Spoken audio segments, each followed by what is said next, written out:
Riverside FM.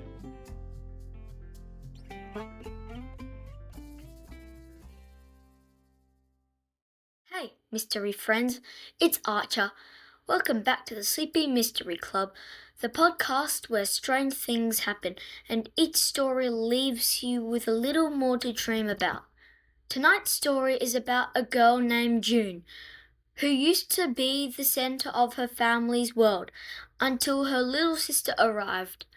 That's when the sharing began, not just of toys and space, but love. And June didn't like that one bit. She thought she was being replaced, but what if the world actually gave her what she wished for?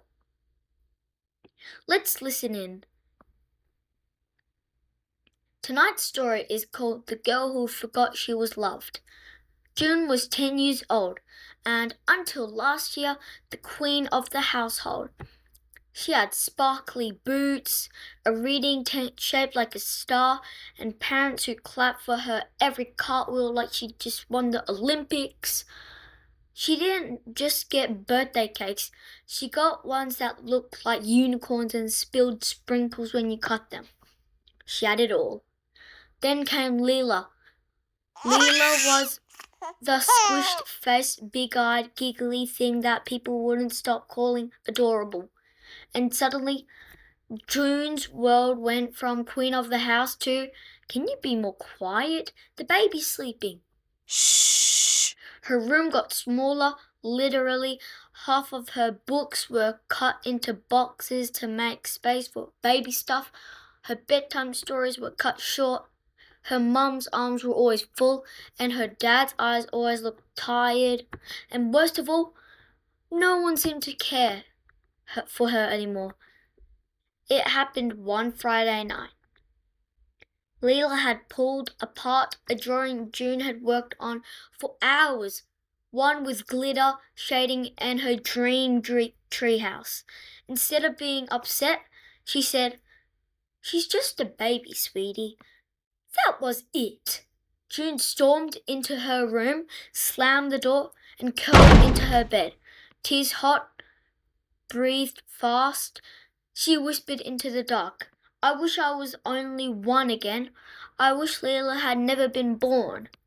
And the room shifted. It was like the air folded in on itself for just a second. The shadows grew longer, the air cooled, and then came a whisper. "Are you sure? Loneliness is quieter than what you think." June sat up, heart racing. "Who said that?" No answer. Just silence. The next morning, June woke up to the sound of nothing.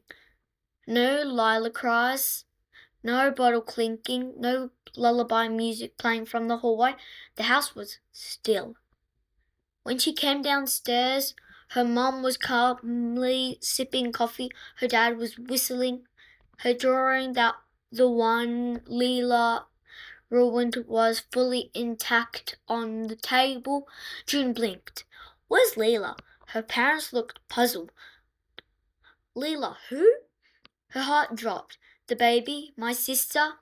Mum chuckled, confused. "June, sweetie, you don't have a sister." That day was perfect at first. June had her room back, untouched and full of books, her old toys all neatly arranged. Her reading tent was back in the corner. At lunch, her mum made grilled cheese, cut diagonally with the crust off, just the way she liked it. She stayed up past bedtime. Her parents beamed at her stories. There were no interruptions. It was just like before, but that night she noticed something was missing. Not just Leela, but something else.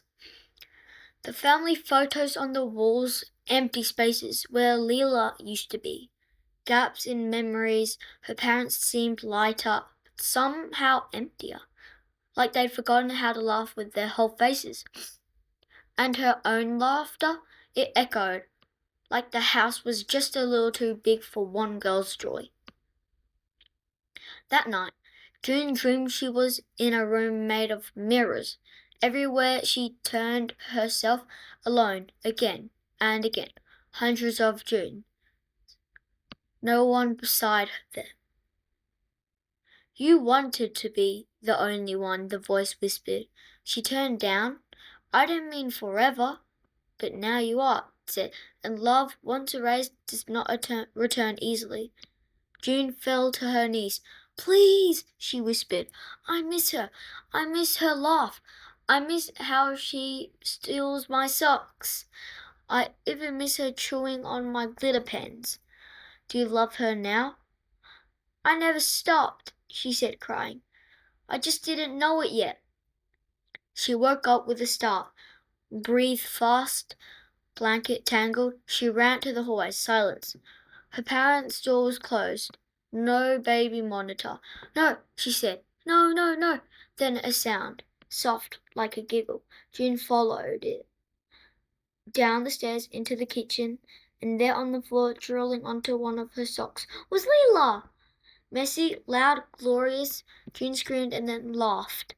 Leela! She shouted, scooping her up. You're real! You're back! Leela blinked up at her, confused. June! Her parents walked in. What's with all the noise? She's been right here all morning. June grinned and said, I'm just really happy today. June didn't stop being annoyed sometimes. Leela still chewed stuff, still shrieked during her drawings. But now, June shared her glitter pens.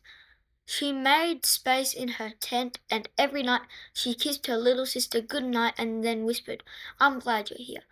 I forgot for a while, but now I know. Thanks for listening to Sleepy Mystery Club.